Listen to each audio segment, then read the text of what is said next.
Hello friends, welcome to the beauty of Ayurveda. Friends, आज आपण पाहणार आहेत आयुर्वेद निरूपण. आपल्याला माहिती आहे आयुर्वेद हे एक प्राचीन वैज्ञानिक एवं चिकित्साशास्त्र आहे. आधुनिक विज्ञानाच्या कसोटीवर सैद्धांतिक दृष्टिकोनातून खरे उतरले आहे.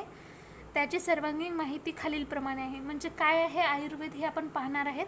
पहिल्यांदा आयुर्वेद हा शब्द मूळ 2 पदापासून बनलेला आहे. यामध्ये 2 पद आहेत, आयु आणि वेद. त्यापासून आयुर्वेद बनलेला आहे. आयु म्हणजे असते जीवन आणि वेद म्हणजे जे काही जीवनाविषयी जे नॉलेज देणारं शास्त्र आहे किंवा ज्ञान, सत्ता, वेद, त्याला आपण आयुर्वेद म्हणतो. त्याचा पर्याय काय आहेत? शरीर, इंद्रिय सत्वात्म संयोगोधारी जीवितम नित्यगच्छानुबंधनश्च पर्याये आयु उच्यते. म्हणजे शरीर, इंद्रिय, सत्व म्हणजे मन, आत्मा या सर्वांचं जे संयोग आहे तर त्यालाच आपण काय म्हणतो? आयु म्हणतो. आणि आयुचे पर्यायी शब्द आहेत धारी, जो शरीराला धारण करतो, नित्यग अनुबंध, नित्यगच्छानुबंध म्हणजे हे इथे दिलेले धारी, जीवितम, धारी, जीवित, नित्यग आणि अनुबंध हे आयुचे पर्यायी शब्द आहेत. तर आयु याचे पर्यायी शब्द आहेत. कोणकोणते? धारी म्हणजे जे शरीराचे धारण करतो, जीवित म्हणजे जो प्राणाचे धारण करतो, नित्यक म्हणजे जे प्रतिदिन आयु मृत्यूपर्यंत जात राहतो, आणि अनुबंध म्हणजे चेतनाशक्तीचे शरीरात अस्तित्व असणे, अर्थात आयुचा संबंध पर आणि अपर शरीरात प्राणाचे नेहमी अस्तित्व असणे. पहिले 4 जे आहेत फ्रेंड, धारी, जीवित, नित्यक, अनुबंध. अनुबंध म्हणजे काय? आता समजा एखादी बॉडी आहे, त्याच्यामध्ये चेतनाशक्तीचे जे अस्तित्व असते, अर्थात आयुचा संबंध पर आणि अपर शरीरात प्राणाचे नेहमी अस्तित्व असणे. तत्र युश्चेतना अनुवृत्ती म्हणजे जो गर्भापासून जन्मापासून मरणापर्यंत चेतना तत्वाचे शरीरात अस्तित्व राहणे म्हणजे आपण आयु त्यालाच म्हणतो, ज्याच्यामध्ये चेतनाशक्तीचे अस्तित्व असते. पर्यायी शब्द बघितलो आपण. आता अगोदर आपण आयुचे पर्यायी शब्द बघितले होते. आता पूर्ण आयुर्वेदचे पर्यायी शब्द पाहणार आहेत. तत्र आयुर्वेदः शाखा विद्या सूत्रम ज्ञानम शास्त्रम लक्षणम तन्मित्यर्थन थांतरम. म्हणजे याच्यामध्ये कोणकोणते दिलेले आहेत फ्रेंड्स आयुचे पर्यायी शब्द? तर आयुर्वेद आहे शाखा, विद्या, सूत्र, ज्ञान, शास्त्र, लक्षण, तंत्र. यातील प्रत्येक शब्द हा एकाच अर्थाला संबोधतो. कोणत्या? आयुर्वेदाला. आयुर्वेदचे कोणकोणते आहेत मग? शाखा असू शकते, विद्या, सूत्र, ज्ञान, शास्त्र, लक्षण, तंत्र. निरुक्ती काय आहे? आयुष्य वेद आयुर्वेद म्हणजे जीवनाविषयी जे शास्त्र आहे त्याला आपण आयुर्वेद म्हणतो. आयुर्वेद हा शब्द, पण फ्रेंड तुम्हाला हे एकच लक्षात ठेवायचं आहे, निरुक्ती जीवनाविषयीचे शास्त्र म्हणजे आयुर्वेद. आयुर्वेद हा शब्द आयुष व वेद या 2 पदाच्या संयोगाने बनला आहे. आयुचा अर्थ जीवन आणि वेदाचा अर्थ ज्ञान म्हणजे जीवनाचे ज्ञान करून देणारं शास्त्र म्हणजे आयुर्वेद. अर्थात ज्याच्याद्वारे ज्ञान किंवा बोध होतो त्याला आयुर्वेद म्हणतो. प्रतिपादित विषयाच्या रूपात आयु ज्यात विद्यमान आहे त्याला आयुर्वेद म्हणतो. पुरुष आयुला प्राप्त करतो म्हणून आयुर्वेद म्हणतात. आयुला ज्यामुळे जाणले जाते त्याला आयुर्वेद म्हणतात. येथे विद धातू ज्ञानार्थक आहे. आयुच्या ज्याच्याद्वारे विचार विनिमय केला जातो त्याला आयुर्वेद म्हणतात. येथे विद धातू विचारणार्थक आहे. लक्षण फ्रेंड्स हे फक्त तुम्ही लक्षात ठेवा, पण मेन तर तुम्हाला हे एकच लक्षात ठेवायचं, निरुक्ती. आयुष्यवेद आयुर्वेद म्हणजे जीवनाविषयीचे शास्त्र म्हणजे आयुर्वेद आहे. आपण आता लक्षण पाहूया. लक्षणमध्ये हे लक्षात ठेवायचं आहे, हिताहितम सुखम दुःखम आयुस्तस्य हिताहितम मानम च तच्च यत्रोक्तम आयुर्वेदस्य उच्यते. म्हणजे ह्याच्यामध्ये आयुचे 4 प्रकार सांगितले. हितकर आयु, अहितकर आयु, सुखकर, दुःखकर.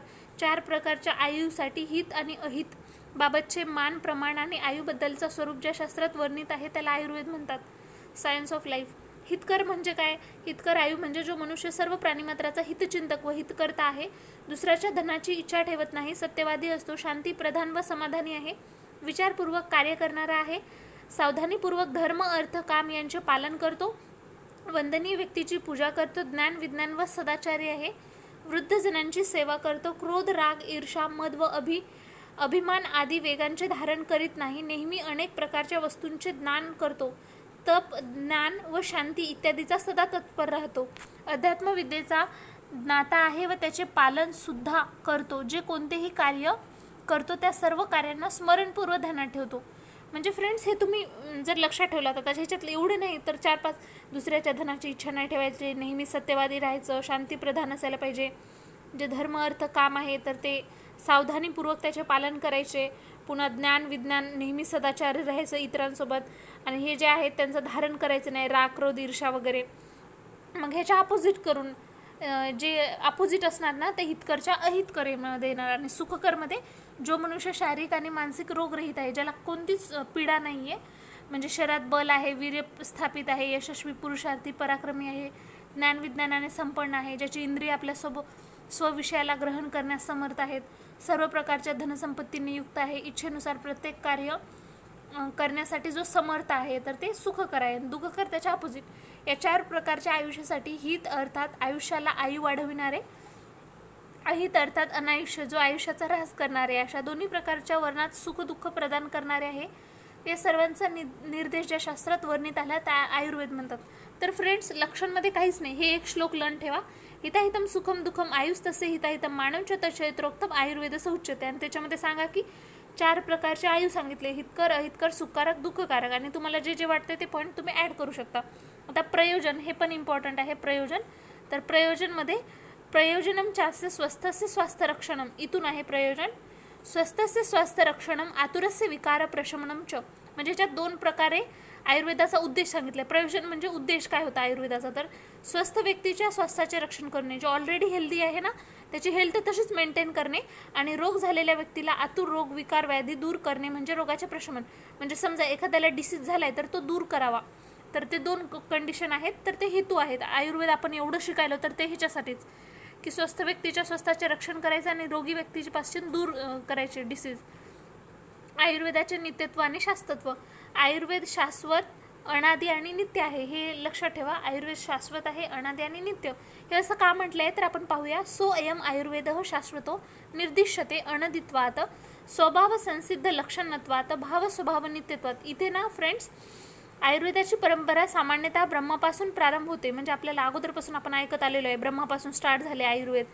ब्रह्माचे नाव स्वयंभू आहे म्हणून आयुर्वेद सुद्धा शाश्वत असल्यामुळे ब्रह्मासोबतच उत्पन्न झाले. म्हणजे आयुर्वेदाची उत्पत्ती ही ब्रह्मापासून झालेली आहे म्हणून त्याला शाश्वत म्हटलेलं आहे. आयुर्वेद अनादि व शाश्वत आहे. भारतीय वाङ्मयाचे प्राचीनतम ग्रंथ ऋग्वेद तथा अन्य वेदातील आयुर्वेदीय तथ्यांची उपलब्धी यांचे प्रमाण आहे. आयुर्वेद हा अनादि असल्याने, आपल्या लक्षणांनी स्वभावतः सिद्ध असल्याने, भाव स्वभाव नित्य असल्याने शाश्वत म्हणजे नित्य.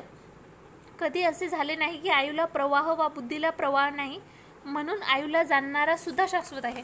म्हणजे आयु स्वतः तर शाश्वत आहेच, त्याच्यासोबत नित्य म्हणजे ज्याचा कधी नाश होऊ शकत नाही, त्यासोबतच जो जो आयुला जाणतो तो सगळेच शाश्वत आहेत म्हटले. या प्रकारे द्रव्य, औषधी, हेतू म्हणजे जे निदान आहे, लक्षण यांचे पर अपर संयोग असल्याने सुख म्हणजे आरोग्य, दुःख म्हणजे रोग हे सुद्धा नित्य आहेत. आणि अर्थात सदैव द्रव्य कारण व लक्षणांचा प्रवाह बनून राहतो म्हणून तो नित्य आहे. गुरु, लघु, शीत, उष्ण, स्निग्ध, वृक्ष असणाऱ्या द्रव्यांचे सामान्य द्रव्यांच्या प्रयोगाने वृद्धी व विशेष द्रव्याच्या प्रयोगाने ह्रास होतो. जसे गुरुगुण वारंवार अभ्यासाने गुरुगुणाने गुरुद्रव्याची वृद्धी होते व लघु द्रव्यांचा अपचय ह्रास होतो. याप्रमाणे अन्य शारीरिक धातू व अंग प्रत्यंगाची सामान्याने वृद्धी व विशेषाने ह्रास होते. या प्रकारे पृथ्वी इत्यादी द्रव्याचे जे आपापले लक्षण असतात ते सुद्धा व अनित्य होण्याने नित्य आहे. पर द्रव्य आणि गुण नित्य व अनित्य सुद्धा असतात. म्हणजे आता याच्यामध्ये पर जे द्रव्य आहेत आणि गुण आहेत ना ते नित्य बी असू शकतात, अनित्य पण. आयुर्वेदाचे नित्यत्व शाश्वतत्व प्रमाणित करण्यासाठी 3 लक्षणांचा निर्देश केलेला आहे. तर फ्रेंड्स, आपल्याला असं विचारू शकतात की शाश्वतत्व तुम्ही सांगा ते कोणकोणत्या लक्षणावरून दिसून येते, तर त्याचे टोटल 3 लक्षण सांगितलेले आहेत. तर कोणकोणतं आहे? अनादित्व, स्वभाव संसिद्ध आणि भाव स्वभाव नित्यत्व. पहिलं आहे फ्रेंड अनादित्वात. अनादि म्हणजे ज्याचा प्रारंभ काळ माहीत नाही, म्हणजे स्टार्टिंग कोण आहे माहिती नाही, बिलकुल नाही माहिती, तर त्याला आपण अनादित्वात म्हणतो, ज्याचे प्रारंभ काळ माहिती नाही. या जगामध्ये शरीर, इंद्रिय, आत्मा, मन यांच्या संयोग स्वरूप आयुचा प्रारंभ कधी झाला ही गोष्ट कुणाला सांगता येणार नाही. म्हणजे जसे की आता आपल्या आपण शरीरामध्ये इंद्रिय असतात, आत्मा, मन, मग ह्यांचा संयोग होऊन आपण म्हणतो की सर्व काही तयार होते, चेतनाशक्ती वगैरे त्याच्यामध्ये आले म्हणजे आत्मा वगैरे, तर मग त्याच्यापासून प्रारंभ झाला असं म्हणतो. पण ॲक्च्युली ह्याची स्टार्टिंग कधीपासून आहे हे कुणालाच माहीत नाही. या चौघाच्या संयोगाने चालणाऱ्या आयुष्याचे चक्र केव्हा संपेल हे सांगता सुद्धा संभव नाही. आणि हे लास्ट एंड कधी आहे याचं हे पण आपण सांगू शकत नाही. प्रारंभकाळ अंतकाळाचे ज्ञान होत नाही, म्हणजे ह्याच्यामध्ये प्रारंभ काळ पण माहिती नाही आणि अंतकाळ पण माहिती नाही. यात बुद्धीचा प्रवाह अर्थात या प्रकारचा विचार की आयुचा प्रारंभ कधी झाला व कुठपर्यंत राहील हे सांगणे कठीण आहे. ह्याच्यावरून त्यांना काय सांगायचं की आयुर्वेद पण असंच आहे, ज्याचा प्रारंभ माहिती नाही आणि एंड पण माहिती नाही. म्हणजे आपण नॉर्मली म्हणतो की म्हणजे ब्रह्मापासून झालेलं आहे, पण रिॲलिटीमध्ये माहिती नाही कुणालाच. या प्रकारे या आयुष्याबद्दल आपापल्या बुद्धीचा प्रवाह सतत बनत राहतो म्हणून नित्य आहे. आयुचा वेदिता ज्ञाता आत्मासुद्धा राहतो म्हणून नित्य आहे. म्हणजे आयुला जाणणारा जे आहे आत्मा तो राहतो म्हणून त्याला नित्य म्हटलेलं आहे. कारण की हाच चेतनेचे मूळ कारण आहे. कधीपासून या शरीरात चेतना आली हे सांगणेही कठीण आहे. म्हणजे चेतना कधीपासून आली ते पण माहीत नाही, म्हणून आत्म्याला सुद्धा नित्य मानले जाते. आत्म्याला पण काय नित्य मानले जाते. सुख दुःख अर्थात आरोग्य आणि रोग या दोघांनाही द्रव्य हेतू आणि लक्षणांच्या प्रवाहाने नित्य राहिल्याने नित्य मानले जाते. जगात अशी कोणती व्यक्ती नाही जी द्रव्यांचे सेवन करीत नाही.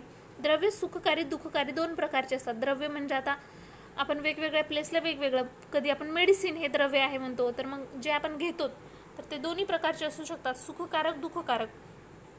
सुखकारक द्रव्य म्हणजे सुखकारक द्रव्य कशाला म्हणतो की ज्याच्या सेवनाने वात आदी दोषांचा प्रकोप होत नाही आणि मनुष्याला दुःख होत नाही. आणि दुःखकारी द्रव्य म्हणजे ज्याच्या सेवनाने शरीर वातादी दोषांनी विषम होते व फलस्वरूप दुःख प्राप्त होते. याप्रमाणे या दोन्ही द्रव्याच्या कुठल्या ना कुठल्या द्रव्याचे जोपर्यंत आयु आहे तोपर्यंत मनुष्य सेवन करत राहतो. यामुळे या प्रकारे द्रव्य हेतू लक्षण यांचा पर अपर द्रव्यांच्या संयोगाने अर्थात आपल्या समान द्रव्याच्या प्रयोगाने आपल्या विशेष द्रव्यांच्या प्रयोगाने सुख दुःखाचा संयोग होत राहतो. या प्रकारे आयुर्वेदाच्या लक्षणामध्ये सांगितलेल्या हित सुख दुःख आत्मा सर्व नित्य होण्याने त्याचप्रकारे सृष्टीकर्ता ब्रह्मदेवाने इंद्राला उपदेश करून जी आयुर्वेदात अनादी परंपरा निर्माण केली आहे ती वेळेपासून कुठेही खंडित न होता सातत्याने टिकून आहे व पुढेही टिकून म्हणजे पुढे पण टिकून राहणार. आणि आयुर्वेद जाणणारे गुरु शिष्य परंपरेने सातत्याने आयुर्वेदाचे ज्ञान पुढील पिढीत येत आहे. म्हणून आयुर्वेद सुद्धा नित्य आहे. नित्य म्हटलेलं आहे का, तर सिम्पली फ्रेंड याचा एवढाच अर्थ आहे, नित्य म्हणजे ज्याचा कधी नाश होऊ शकत नाही. म्हणजे असं म्हटले बघा, आता ब्रह्मापासून त्यानं त्याच्या स्टुडंट असं म्हणजे हे चालूच आहे ना चक्र. ह्यानं म्हणजे टीचरनं घेतलं नॉलेज त्याच्या स्टुडंटला शिकवणार, मग पुन्हा त्यानं कुणाला तरी शिकवणार, असं म्हणून ते नित्य सांगितलेलं आहे. स्वभाव संसिद्ध लक्षणत्वात म्हणजे पंचमहाभूतांचे शब्द स्पर्श आदी गुण हे त्रिकाल अबाधित व स्वभावतः सिद्ध आहेत. आता आपण जे 5 महाभूत बघतो तर त्यांचे जे शब्द स्पर्श रूप रस गंध हे अर्थ पाहतो म्हणजे गुण, तर हे त्रिकाल अबाधित व स्वभावतः सिद्ध आहेत. ते सिद्ध केलेले आहेत. कारण द्रव्याचे गुण नित्य आणि कार्यद्रव्याच्या ठिकाणचे गुण अनित्य म्हणजे कार्याचा नाश झाल्यावर नाहीसे होणारे असतात.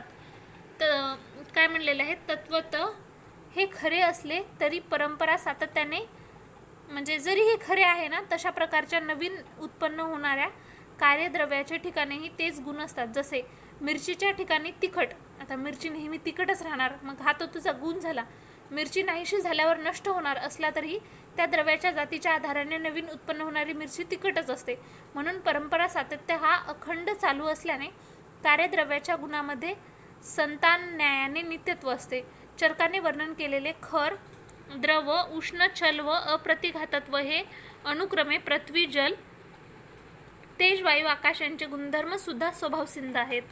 पांचभौतिक सृष्टीमधील द्रव्याचे गुणधर्म व शरीरातील दोष, धातू, मल यांचे गुणधर्मही स्वभावसिद्ध व त्रिकाल अबाधित आहेत. हे लक्षण घेऊनच आयुर्वेदाने स्वस्थ व व्याधी यांच्या दृष्टीने हेतू, लिंग व औषध यांची योजना केली असल्याने आयुर्वेदात सिद्धांत हे शाश्वत टिकवणारे आहे. द्रव्यांचा स्वभाव असा असतो की आपल्या समान द्रव्याच्या प्रयोगाने त्याची वृद्धी व आपापल्या विरुद्ध द्रव्याच्या प्रयोगाने त्याचा ऱ्हास होतो. आता हे तर आपल्याला नॉर्मली माहिती आहे की समान द्रव्याचा जर आपण प्रयोग केला तर त्याची वृद्धी होणार आणि जर आपण विरुद्ध द्रव्याचा प्रयोग केला तर ऱ्हास होणार. हे सामान्य विशेष सिद्धांतमध्ये सांगितलेलं आहे ना आपल्याला. या प्रकारे द्रव्याचे जे स्वतःचे लक्षण असतात ते स्वभावसिद्ध असतात. म्हणून आयुर्वेद नित्य आहे. भाव स्वभाव नित्यत्वात म्हणजे शरीरामध्ये जे दोष, धातू, मल आहेत तर भावपदार्थांचे गुण हे नैसर्गिकरित्या त्या भावपदार्थाचा स्वभाव या स्वरूपात त्या द्रव्याच्या ठिकाणी आहेत आणि त्याच्याशी सामान्य असणाऱ्या द्रव्य गुणकर्माच्या उपयोगाने त्या भावांची वृद्धी होते व विरुद्ध गुणांच्या द्रव गुणकर्मांनी त्याचा ऱ्हास होतो. ही गोष्ट सुद्धा सृष्टीमध्ये स्वाभाविक अशा स्वरूपात आहे. म्हणजे हा निसर्गाचा नित्य असा भाव स्वभाव आहे. कार्यद्रव्ये जरी अनित्य असली तरी त्यांच्या ठिकाणी असणारे गुरु, लघु, पांचभौतिक गुण संतान परंपर न्यायाने नित्य असतात. म्हणून गुरुस्निग्ध शीत इत्यादी गुणांनी धातूचे ब्रोहण होते किंवा लघु गुरु उष्ण गुणांनी कर्षण लेखन होणे हा सुद्धा नित्य आढळणारा भावस्वभाव आहे. जो उत्पत्तीशील पदार्थ असतो त्यांचा जो स्वतःचा स्वभाव असतो तो नित्य असतो.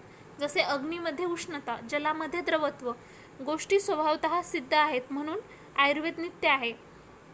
अशा प्रकारे आयुर्वेदाच्या मूलतत्वाच्या ठिकाणी अनादित्व, स्वभाव संसिद्धत्व आणि भाव स्वभाव नित्यत्व हे गुणधर्म असल्याने आयुर्वेद शास्त्र हे शाश्वत शास्त्र आहे. तर ह्याला शास्त्र ह्याच्यासाठीच म्हणलेलं आहे शाश्वत, कारण त्याच्यामध्ये अनादित्व आहे, स्वभाव संसिद्धित्व आहे आणि भाव स्वभाव नित्यत्व हे गुणधर्म असल्यामुळे त्याला काय म्हणलेलं आहे, शाश्वत म्हटलेलं आहे आयुर्वेदाला. तर ह्याच्यामध्ये वेगवेगळ्या प्रकारचे सिद्धांत दिलेले आहेत. सिद्धांत आणि प्रकार.